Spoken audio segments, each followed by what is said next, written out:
Selamat Paskah. He is risen. Dia sudah bangkit. Amin saudara. Maut sudah dikalahkan. Kita sudah ditebus. Hutang dosa kita sudah lunas. Welcome to Gibeon Church. Bagi saudara yang pertama kali hadir bersama dengan kami mengucapkan selamat datang.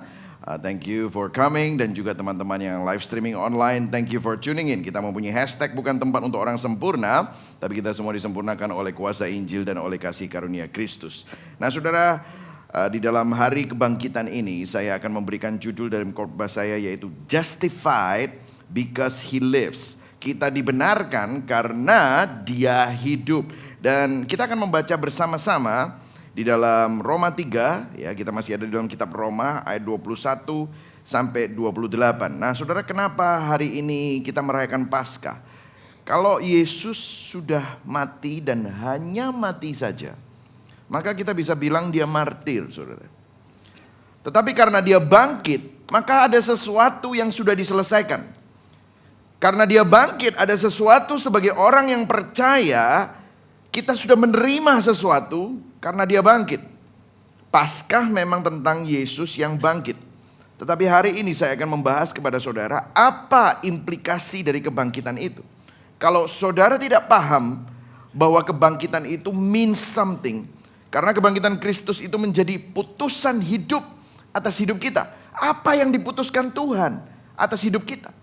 Dan kalau kita nggak paham itu, saudara tidak bisa menghidupi kuasa kebangkitan Kristus itu.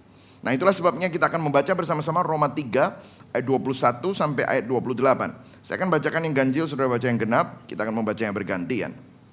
Tetapi sekarang, ini kata-kata yang saya sangat sukai karena but now. Tetapi sekarang tanpa hukum Taurat, kebenaran Allah telah dinyatakan seperti yang disaksikan dalam kitab Taurat dan kitab-kitab para nabi. Ayat 22, yaitu kebenaran Allah karena iman dalam Yesus Kristus bagi semua orang yang percaya. Sebab tidak ada, karena semua orang telah berbuat dosa dan telah kehilangan kemuliaan Allah, dan oleh kasih karunia telah dibenarkan dengan cuma-cuma karena penebusan dalam Kristus Yesus. Kristus Yesus telah ditentukan Allah menjadi jalan pendamaian karena iman dalam darahnya. Hal ini dibuatnya untuk menunjukkan keadilannya karena ia telah membiarkan dosa-dosa yang telah terjadi dahulu pada masa kesabarannya. Maksudnya ialah untuk menunjukkan keadilannya pada masa kini supaya nyata bahwa ia benar dan juga membenarkan orang yang percaya kepada Yesus. Jika demikian, apakah dasarnya untuk bermegah? Tidak ada. Berdasarkan apa? Berdasarkan perbuatan?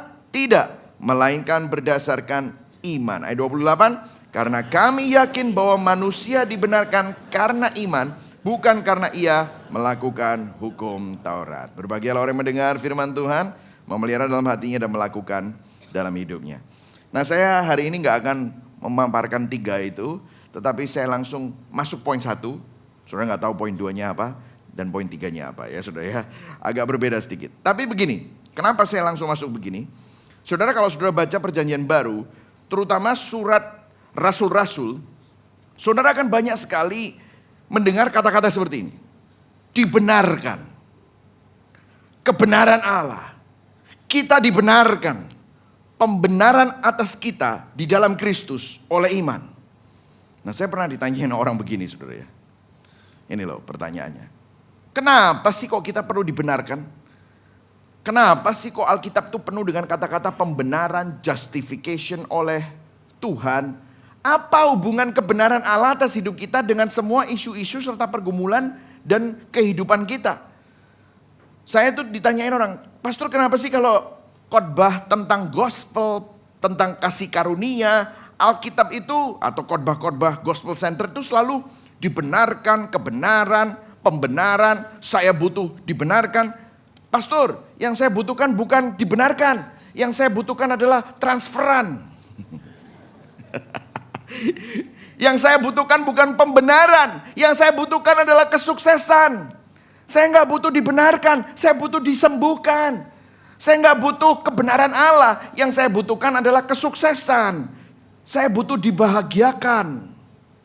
Nah khotbah Paskah ini akan menjawab pertanyaan itu. Bahwa ternyata Tuhan tahu yang kita butuhkan dan Tuhan selalu tahu yang terbaik. Yang setuju katakan amin. Ya. Dan dia memberikan obat yang paling cocok untuk kebutuhan manusia. Bahkan yang kamu pikir bahwa yang kamu butuhkan transferan, itu ternyata bukan jawabannya. Bahkan kita nggak sadar kita butuh itu. Nah, tahukah saudara, saya akan memulai dengan sebuah kebenaran yang seringkali kita lupa. Saudara, setiap hari kita ini hidup di bawah suatu pressure. Ada suatu tekanan, ada suatu suara yang selalu ngomong di dalam hidupmu. Apakah kamu berarti? Apakah orang mengasihi kamu? Apakah aku ini cukup? Apakah orang menyukai dan menerima aku? Kalaupun mungkin gak ada orang yang menghakimi saudara secara literal. Pikiran saudara, hati saudara selalu menghakimi hidup saudara terus menerus. Setiap hari. Tentu saja itu gak muncul setiap saat. Tapi selalu ada suara-suara yang muncul di kepala kita. Belum lagi ditambah media sosial yang membuat kita semakin terhakimi, membuat kita semakin insecure. Karena kita melihat yang diposting di media sosial itu selalu yang indah. Selalu yang buat saudara melihat, aduh iri ya saudara. Dan saudara membandingkan diri dengan orang lain. Kenapa kok saudara iri? Kenapa kok saudara merasa terhakimi? Padahal tidak ada yang menghakimi saudara. Mungkin saudara berpikir, aku tidak sekaya dia, aku tidak sesukses dia, aku tidak secetar dia, aku tidak sebening dia, aku tidak segagah dia, tidak semaco dia, gak sebahagia dia. Dan tanpa sadar, itu selalu ada di dalam hati kita. Apakah saya saja yang seperti itu? Saudara bisa merasakan yang saya katakan? Saudara, ada sesuatu yang bergumul. Dan saudara, kita mencoba menjawab semua suara itu dan pertanyaan itu setiap hari dengan apa? Membuktikan keberhargaan kita. Membuktikan harga diri kita. Makanya kalau saudara tersinggung, kenapa kok orang itu saya itu lihat ya beberapa video di Instagram atau bahkan saya lihat sendiri itu di jalan. Orang itu bisa berantem gara-gara potong-potongan. Kenapa kok sampai seperti itu? Egonya kena, kurang ajar lu ya. Buka kaca, meludah. Terus yang diludahi gak terima. Nyenggol spionnya. Sama-sama turun. Habis itu hantem-hanteman. Gelut betul. Berantem. Kok kenapa? Kenapa kok harus seperti itu? Karena seakan-akan keberhargaan kita dizolimi. Kita perlu membuktikan harga diri kita bahwa aku ini penting. Bahwa aku ini matter. Aku ini berarti. Atau orang lain mungkin aku ini dikasihi, aku ini disukai orang. Perhatikan saudara, apa yang saya katakan itu semua. Kata-katanya satu, saudara dan saya berusaha membenarkan diri. Halo? Kita berusaha membenarkan diri. Kita berusaha membenarkan diri dengan apa? Aku orang hebat, karirmu, relasi, aku orang bahagia. Lihat, kalau foto keluarga cemara gitu deh. Tetapi di balik foto itu, wah berantem, piring pecah, saling mengumpat.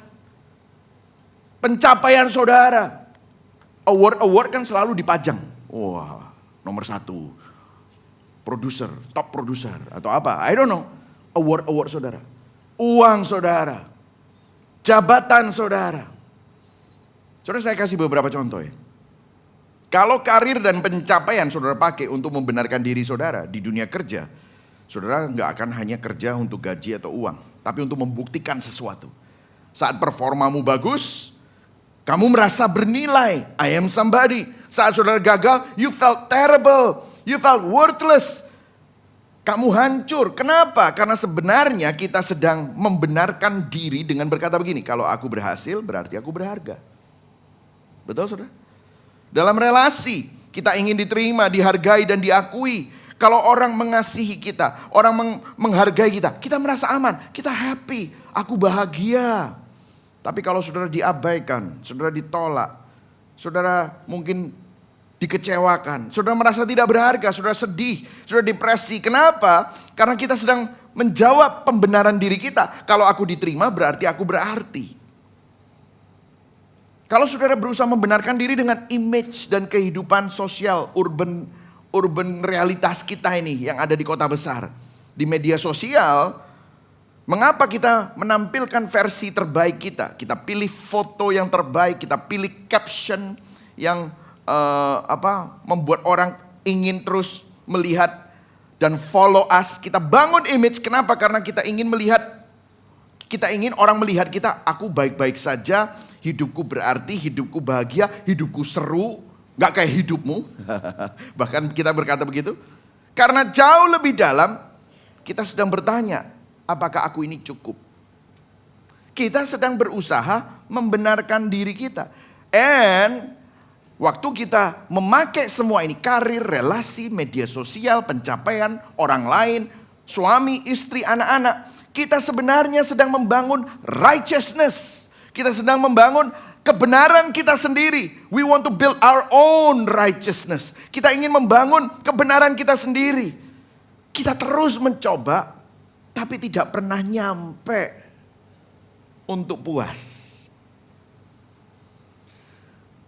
Saudara, kalau sudah pernah baca cerita klasik, saya nggak tahu ini benar atau tidak. Saya sampai tanya ChatGPT, ini benar atau tidak. Tidak ada yang tahu ini benar atau tidak. Tapi Rockefeller, orang yang sangat kaya, bilioner, ditanyain oleh temannya pada saat dia ada dalam keadaan sekarat di tempat tidurnya, di rumah sakit, ditanyain, what is enough for you? How much money is enough for you? Dia menjawab, ditanyain sama temannya, berapa banyak sih uang yang membuat kamu merasa cukup? Dia jawab, ini udah mau mati loh. Just $1 more. Artinya manusia berusaha membangun righteousness-nya, kebenarannya sendiri dengan suatu image, dengan uang, dengan cinta, dengan keluarga, dengan kesuksesan, dengan legacy bahkan. Tapi masalahnya it's never enough. Tidak pernah cukup. That's why ayat yang kita baca itu memberikan akar masalahnya. Kenapa? Karena begini. Baca sama-sama Roma 3 ayat 23. 1, 2, 3. Karena semua orang telah apa? Berbuat dosa dan telah apa? Kehilangan kemuliaan Allah. Ada sesuatu yang hilang. Something is missing. Ada yang kosong. Bahasa aslinya itu seakan-akan kamu miliki terus lepas. Ada yang hilang. Dulu punya, sekarang sudah tidak punya. Something is missing. That's why you keep looking. Ada sesuatu yang kosong. Itulah sebabnya kita selalu berusaha nyari itu. Kita bangun sesuatu untuk mengisi hal itu. Jadi kalau kita kembali ke pertanyaan ke banyak orang tadi, pastor, yang aku butuhkan itu transferan, yang aku butuhkan itu duit, yang aku butuhkan kebahagiaan, yang aku butuhkan terobosan, aku butuh tokoku rame, pabrikku sukses, bisnisku cuan, bagus, yes. Tapi kenapa kamu butuh itu? Untuk membenarkan dirimu, untuk membangun kebenaranmu sendiri. Karena sebenarnya masalah terbesar kehidupan bukan sekedar semua tantangan-tantangan hidup dan pergumulan-pergumulan hidup yang kita hadapi. Tapi statusmu, status saya, status saudara dan saya. Karena status kita sekarang zong. Status kita sekarang bodong, kosong, hilang. Kita kehilangan status kita. Kita kehilangan kemuliaan Allah. Kehilangan gambar Allah yang berharga itu. Dan akibat dosa, saudara kehilangan keberhargaanmu. Saudara kehilangan kebenaranmu. Saudara kehilangan shalommu. Saudara tahu shalom itu bukan cuma sekedar damai sejahtera, tetapi keutuhan. Saudara seharusnya diutuhkan di dalam Tuhan. Tetapi karena saudara hidup tanpa Tuhan, saudara hidup dalam dosa, akibat dosa ada kemuliaan yang hilang, ada keberhargaan yang hilang, ada kebenaran yang hilang, ada kedamaian yang hilang di dalam hidup saudara. Kita kehilangan penerimaan Tuhan, kita kehilangan kekayaan kemuliaan Allah, kita kehilangan perkenanan Allah. Deep down kita tahu kita ditolak oleh Tuhan. Itulah sebabnya kita berusaha untuk diterima oleh semua orang.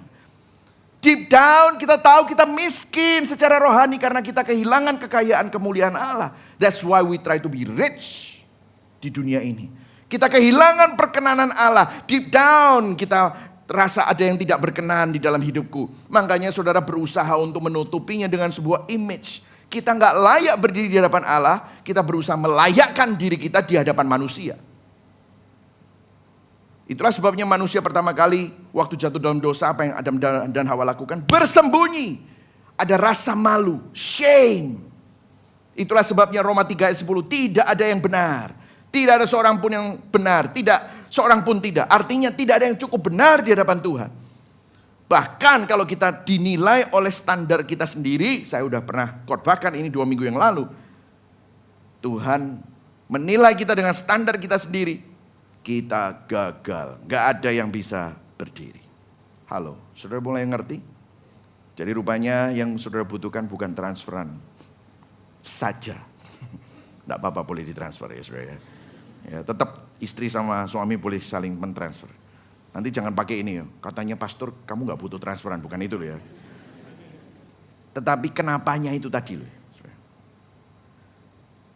Saudara mulai melihat ini.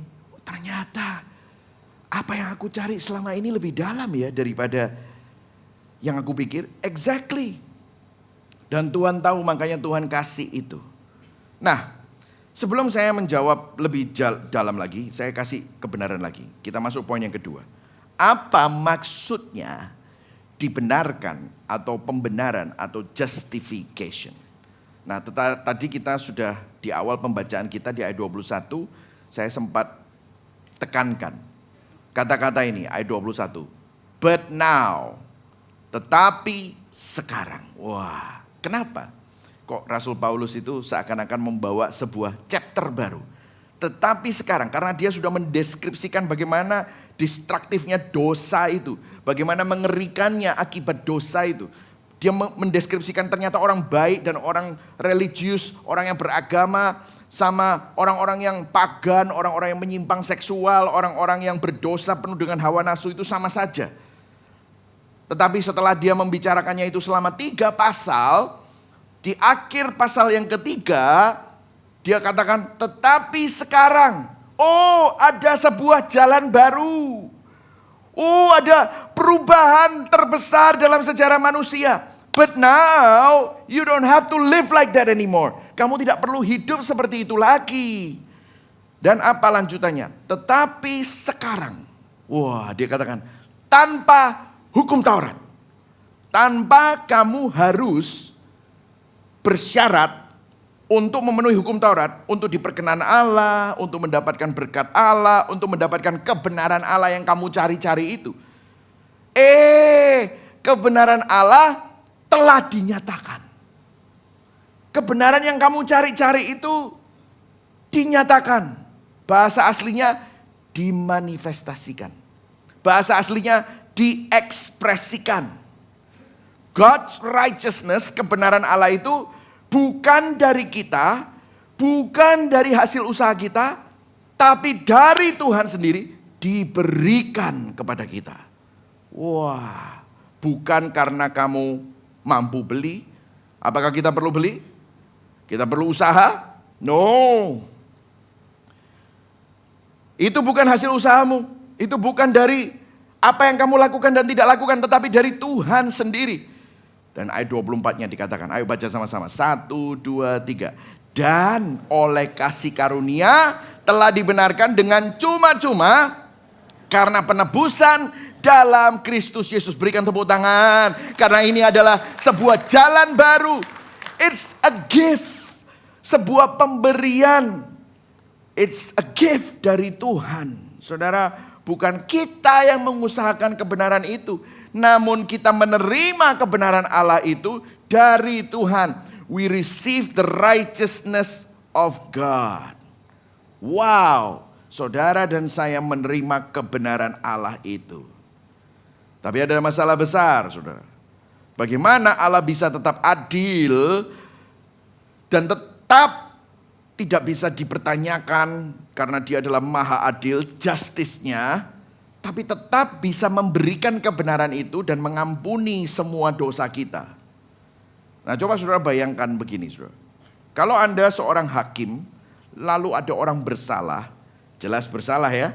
Buktinya lengkap, kalau dia sudah bisa divonis karena dia bersalah. Lalu hakim berkata, sudahlah saya ampuni saja. Apakah itu hakim yang baik saudara? Saya mau tanya, boleh dijawab, apakah itu hakim yang baik? Enggak. Kenapa? Hakim seharusnya adil. Tentu saja tidak bisa dilepaskan begitu saja. Kalau dia melakukan itu, dia bukan hakim yang adil, dia adalah hakim yang korup. Jangan-jangan dia disuap. Betul saudara? Kita pikir Tuhan itu kayak orang dalam, ordal. Kita berusaha menyuap Tuhan dengan perbuatan baik kita. Nggak bisa. Kita pikir kita bisa menyuap Tuhan dengan apa yang membuat dia senang, dengan worship kita. Nggak bisa. Kalau saudara berbuat baik, melakukan hal-hal yang rohani dan menyembah dia, itu seharusnya respon. Bukan berusaha untuk menyuap atau usaha orang dalam. Nggak bisa. Jadi pertanyaannya, bagaimana Allah bisa tetap adil dan tetap memberikan kebenaran itu dan mengampuni kita? Disinilah kita mulai mengerti, perlu adanya Jumat Agung. Itulah sebabnya di ayat 25 Paulus menjelaskan. Ayo baca sama-sama ya, 1, 2, 3. Kristus Yesus telah apa? Ditentukan Allah. Siapa yang menentukan? Bapa. Menjadi apa? Jalan pendamaian karena iman. Jadi saudara dan saya ini bisa percaya karena iman. Dalam siapa? Darahnya. Wow.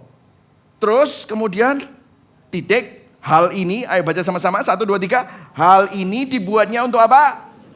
Menunjukkan keadilannya. Oh wow, saudara pernah nggak baca itu seperti kayak gini nih? Oh iya ya, ternyata ini semua ada di Alkitab. Yes, jadi intinya misalnya saudara punya hutang pinjol yang besar. Ini terakhir-terakhir banyak sekali ya yang hutang pinjol ya saudara ya. Dan saat ini belum dibayar. Cuman hanya 2 kemungkinan. Kamu yang bayar hutangnya, atau orang lain yang menebus hutangmu. Betul atau tidak saudara? Cuma 2. Gak ada opsi ketiga. Mana mungkin pinjol menghapuskan hutang gitu aja. Gak bisa. Gak ada opsi ketiga. Saudara yang bayar hutang atau orang lain yang bayar hutang untuk saudara. Itulah yang Yesus lakukan di tempat yang paling mengerikan. Bagaimana Kristus menjadi jalan pendamaian karena iman? Saya langsung masuk Gospel Connection baru di poin 2. Saudara. Di salib, Yesus mengambil tempat kita. Dia menerima hukuman kita. Dia menanggung konsekuensi dosa dan kesalahan kita. Itu udah Jumat Agung. Bukan karena saudara layak, bukan karena saudara berharga. Saudara dan saya tidak berharga sama sekali. Tetapi karena dia mengasihi kita meskipun kita tidak layak. Dia mengasihi kita meskipun kita tidak berharga seharusnya. Dia yang paling berharga, rela bayar harga untuk saudara dan saya yang tidak berharga. Dia menebus kita, rela bayar harga supaya saudara dan saya yang tidak berharga menjadi sangat berharga. Yang setuju berikan tepuk tangan buat Tuhan. Amin. Itulah Injil. Jadi apa yang terjadi waktu Yesus menjadi jalan pendamaian bagi kita? Yesus diperlakukan seperti kita supaya kita diperlakukan seperti Dia. Yesus dihukum seolah-olah dia adalah kita. Sehingga kita dibenarkan seolah-olah kita adalah dia. Wow. Jadi kalau saudara bilang, Tuhan itu tidak adil. No. Yang mengalami ketidakadilan itu siapa? Yesus. Itu tidak adil. Kenapa Yesus rela ngelakuin itu? Karena dia ingin memberikan kasih karunia kepada saudara dan saya. Yang benar dihukum seperti yang bersalah. Supaya yang bersalah diperlakukan seperti yang benar. Justru disitulah kasih karunia Allah dinyatakan. Saudara terima ini. Amin saudara. Bukankah ini kabar baik? Katakan pada kanan kirimu, ini kabar baik. Amin. Katakan pada kanan kiri, ini membuat saya tersenyum. Amin. Ini membuat saudara full, bahagia. Jiwamu bergetar. Every time I preach this, selalu air mata mengalir karena saya tahu betapa bobroknya hati saya. Nah mungkin Anda bilang, oke pastor saya paham. Tetapi pertanyaan besar berikutnya adalah begini. Bagaimana kita tahu bahwa kematian Yesus di salib itu cukup?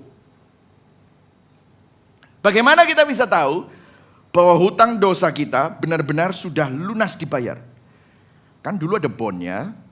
Terus kita kasih bukti transferan. Betul ya saudara? Kalau saudara hutang pinjol. Bagaimana kita tahu bahwa hukuman itu benar-benar diselesaikan oleh Tuhan melalui karya Yesus Kristus? Oh, Alkitab bilang begitu. Oke, yes. Tapi gimana taunya? Bagaimana kita tahu bahwa pengorbanan Allah itu, pengorbanan Yesus itu diterima oleh Bapa? Apa garansinya? Karena kalau saudara tidak paham ini, saudara akan tetap hidup dalam ketidakpastian. Saya kasih contoh. Kenapa kamu sering tidak pasti? Nggak paham ini. Kenapa kamu takut? War. Aduh, pastor saya nggak bisa tidur. War, kapan ini berhenti? Saya kerja ini dan ini sangat kerja sesuatu dan ini selalu terpengaruh dengan harga oil per barrel.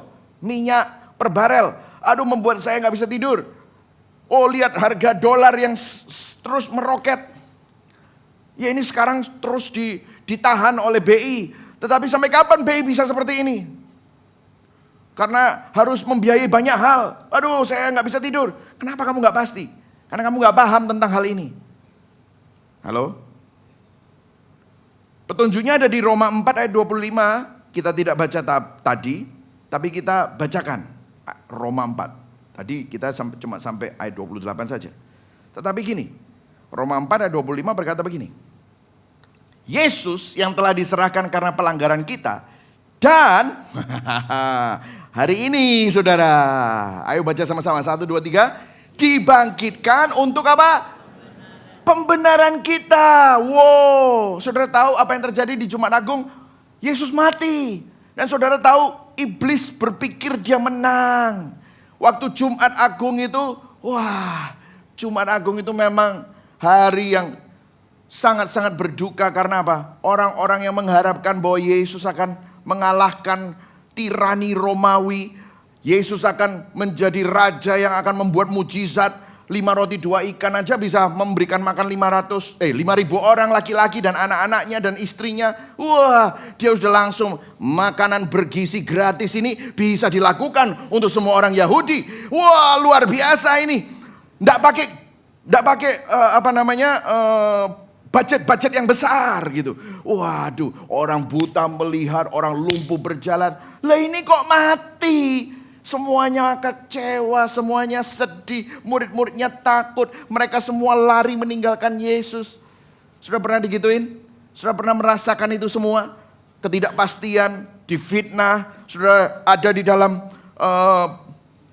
seperti kayak saudara ada di got gitu ya. Aduh, diparit, saudara nggak bisa ngapa-ngapain, saudara rock bottom. Seperti saudara mengalami Jumat Agung.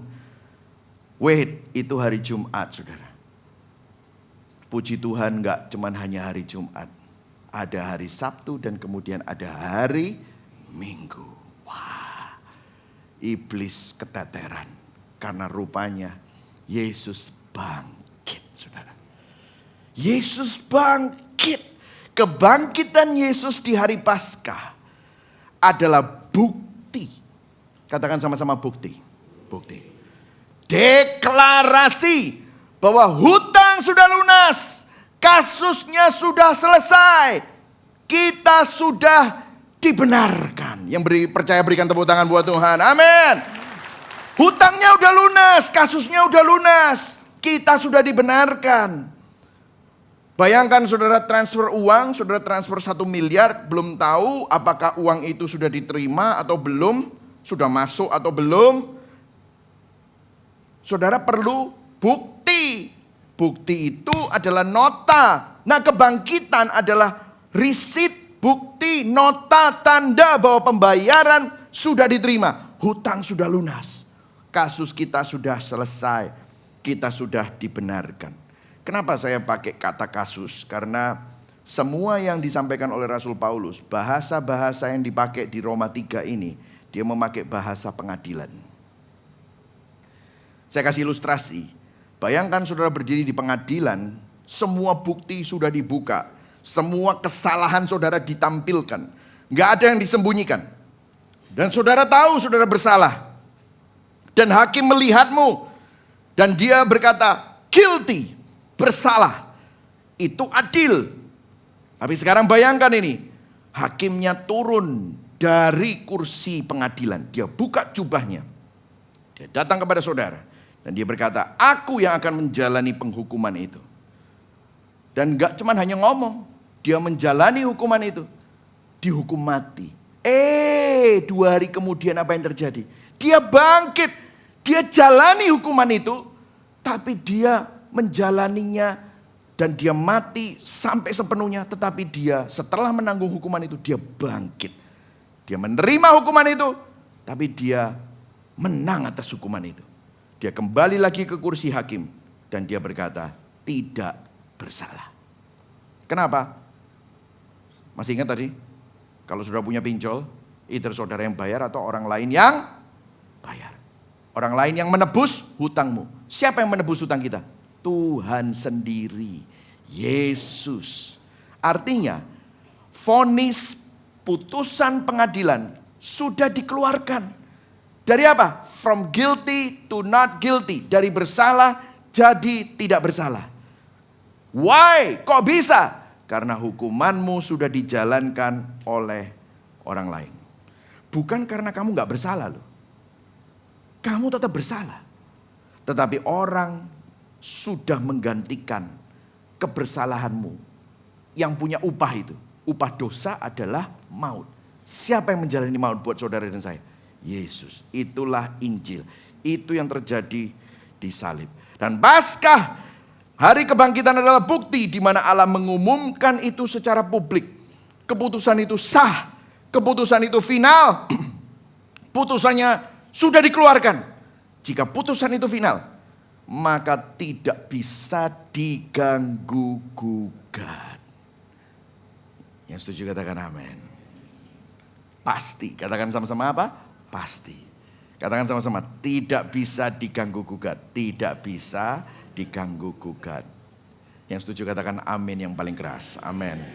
Wow, itu yang Tuhan lakukan. Nah, mungkin saya mau kembalikan ke pertanyaan di awal. Kalau ini benar, kalau ini dilakukan buat saudara, itulah namanya Injil. Injil itu adalah good news. Gospel itu artinya good news. Itu adalah berita, bukan kamu yang melakukannya. Makanya Injil itu bukan good advice, tetapi good news. Kalau good advice itu nasihat baik. Kamu harus melakukan untuk mendapatkan. Tuhan tahu, sudah dijelaskan 3 pasal oleh Rasul Paulus. Gak bisa. Kamu gak bisa. Hukum Taurat itu nasihat yang paling sempurna. Gak bisa kamu melakukannya untuk mendapatkan sesuatu. Gak bisa. Makanya what you need is gospel, good news. Kalau saudara benar-benar dibenarkan oleh Allah di dalam Kristus, emangnya sepenting itukah? Karena kan firman Tuhan berkata tadi di ayat katekismus kita, di ayat votum kita, jika Kristus tidak dibangkitkan maka sia-sialah kepercayaan kamu dan kamu masih hidup dalam dosamu. Oke, tapi sepenting itukah our justification? Our justification dibenarkan Allah di dalam Kristus. Itu sepenting itu. Apa sih yang berubah? Nah ini penting. Kenapa kok khotbah ini saya khotbahkan? Supaya saudara udah ngerti. Tapi apa efeknya? Apa yang berubah? Implikasinya apa? Nah saudara, implikasinya banyak. Tapi saya berikan beberapa ya saudara. Saya kasih beberapa. Supaya saudara tahu prakteknya dalam hidupmu.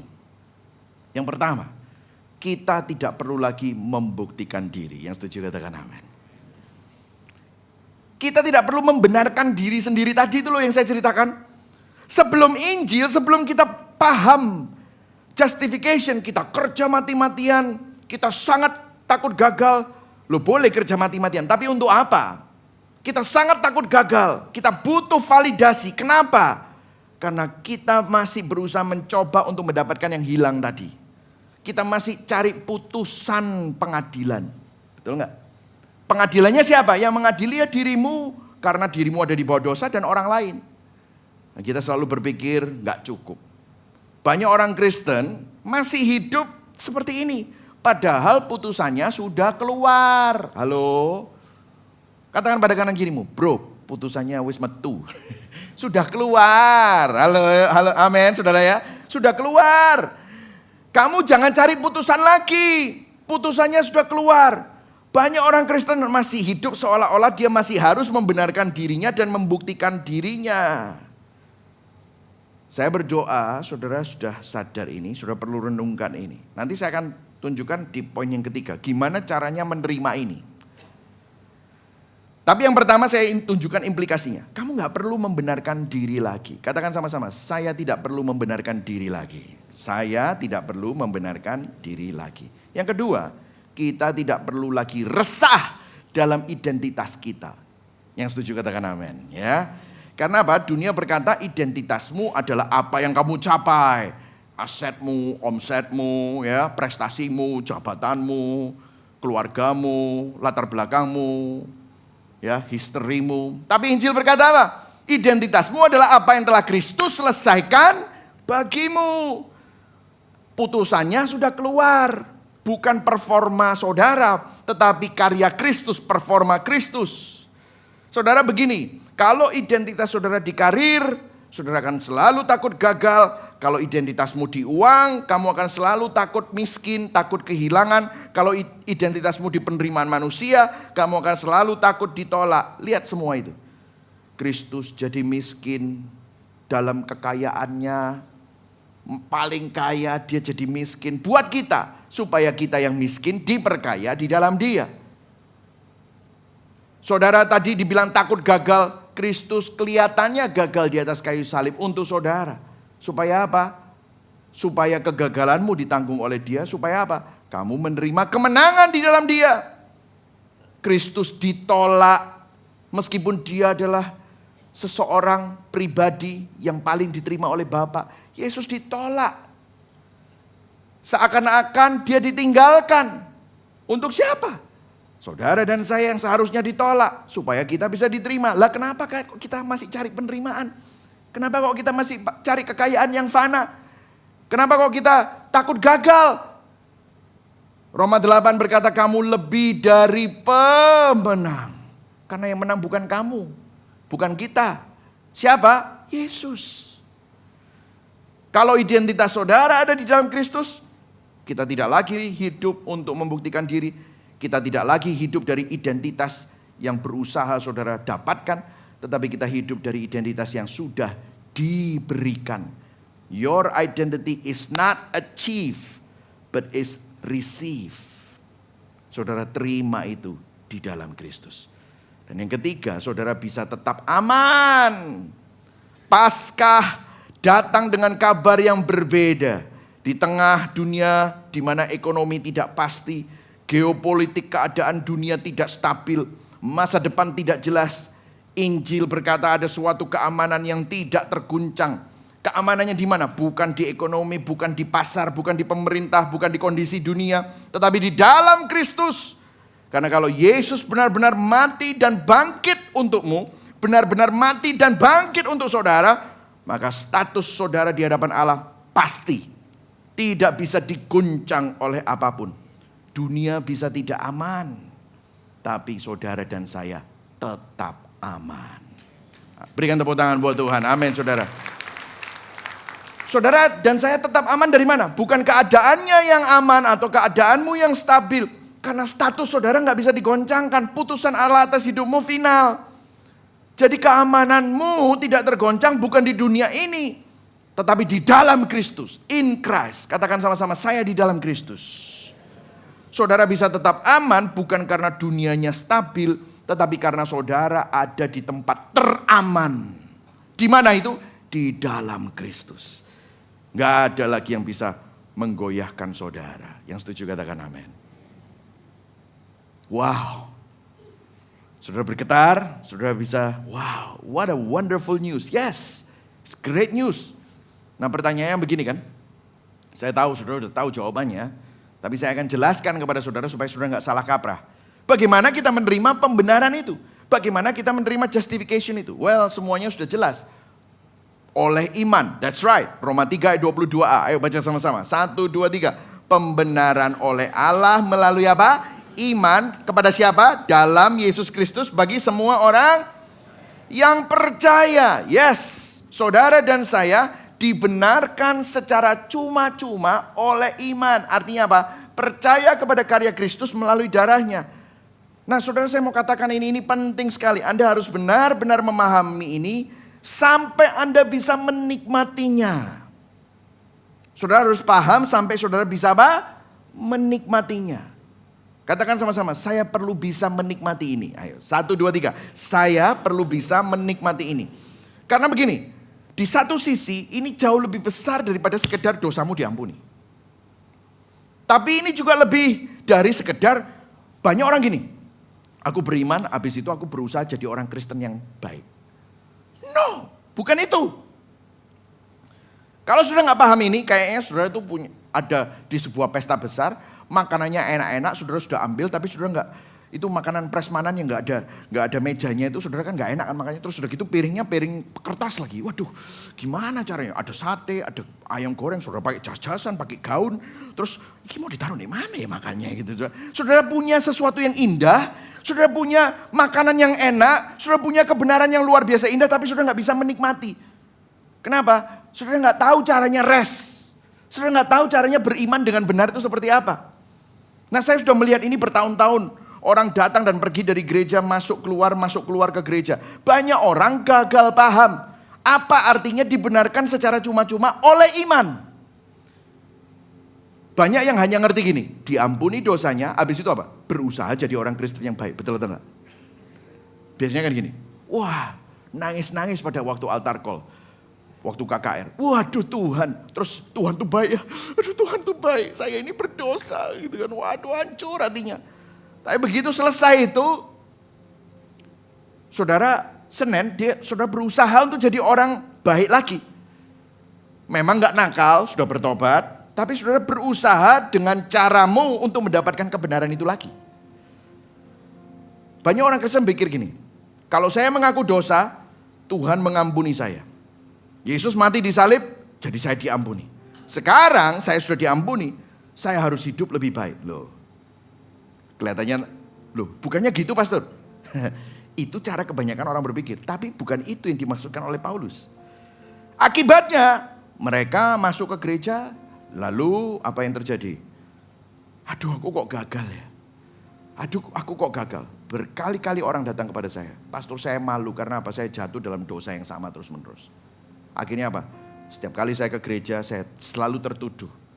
Akhirnya apa? Saya malu ke gereja. Apalagi kalau saya sudah tiwasi ngaku di CG. Terus ternyata saya masih bergumul dengan yang sama. Wes, aku gak datang CG lagi. Lama-lama saya gak datang ke gereja. Banyak orang waktu kecil datang ke gereja. Tapi waktu remaja, waktu dia nakal-nakalnya, dia keluar dari gereja. Masuk lagi waktu mulai dewasa muda, soalnya punya masalah. Betul ya? Habis itu ditolong Tuhan, bertobat, jatuh lagi dalam dosa. Keluar lagi, waktu hidup mulai membaik. Masuk lagi saat usia agak tua. Kenapa? Kesehatannya gak karu-karuan. Dia kembali lagi kepada Tuhan. Siklus yang sama berulang terus. Kenapa? Kenapa? Sudah bisa relate yang saya katakan. You can see, maybe it's you yang sedang bergumul. Karena kita mencoba untuk hidup benar, lalu gagal, lalu menjauh. Lalu hidup berantakan lagi, lalu kembali. Karena apa? Butuh pertolongan Tuhan. Lalu minta ampun, lalu nyoba lagi. Dan begitu terus. Saudara dan saya, banyak orang Kristen belum pernah sampai menikmati keindahan Injil. Nah, saya mau kasih kepada saudara sebuah pandangan. Oke? Kalau saudara datang kepada Tuhan, jangan lihat dosamu dulu sekarang. Well, oke. Jangan salah mengerti ya, jangan pulang dari sini. Pastor Mike bilang dosa tidak penting. No, kalau kamu berdosa, kamu perlu bertobat, minta ampun. Tapi sekarang lakukan ini. Lihat apa yang kamu banggakan. Nah ini. Lihat, kamu bangganya sama apa sih? Dalam hidup tuh. Saya kalau ngomong sama orang, tapi habis ini jangan takut ngomong sama saya ya. Saya kalau ngomong sama orang kan bisa kelihatan. Ini orang apa sih yang dibanggakan. Bahkan saudara kalau ngomong sama saya, kalau saya nggak hati-hati, saya jatuh di dalam natur saya bisa membanggakan banyak hal. Dari situ terlihat apa yang kamu jadikan pembenaran itu loh. Jadi kalau saudara berdosa, memang bertobat minta pengampunan. Tetapi lakukan ini. Apa yang ada di dalam hidupmu yang membuatmu berkata, ini yang membuatku berarti. Ini yang membuat aku berharga. Ini yang memvalidasi jati diriku. Artinya, imanmu itu sebenarnya ada di sana. Halo? Menyimak ya. Apa yang kamu banggakan akan terlihat itu dijadikan pembenaranmu. Artinya imanmu di sana. Keunikan kekristenan, keunikan Injil adalah begini. Bukan hanya bertobat atas dosa. Karena orang Farisi juga bertobat. Dia ngaku dosa, menyesal, mencoba lebih baik. Tapi setelah itu apa? Mereka tetap Farisi. Ada orang ngerti Injil, mengaku dosa tiap minggu, ada pengakuan dosa. Tiap minggu ada katekismus, ya, menyesal, mencoba lebih baik. Tapi setelah itu, bisa jadi Farisi gospel. Mereka tidak menghidupi Injil, tidak menikmati Injil, tidak beriman kepada Tuhan. Keunikan Injil atau kekristenan adalah, ini loh saudara, pindahkan kepercayaanmu. Pindahkan pijakan hidupmu, pijakan imanmu, bukan kepada kebenaran palsumu. Berhenti percaya kepada kebenaran palsumu. Bertobat dari itu. Berhenti berpijak atas identitas palsumu. Bertobat dari itu. Sekarang pindahkan itu kepada karya Kristus. Itu artinya beriman. Pindahkan kepercayaan saudara dari kebanggaan yang tadi saya bilang itu kepada apa yang Kristus lakukan. Banggalah, makanya Rasul Paulus berkata, aku tidak lagi bermegah, bahasanya bangga. Sama apa? Sama apa yang aku lakukan, tetapi bermegah di dalam Kristus.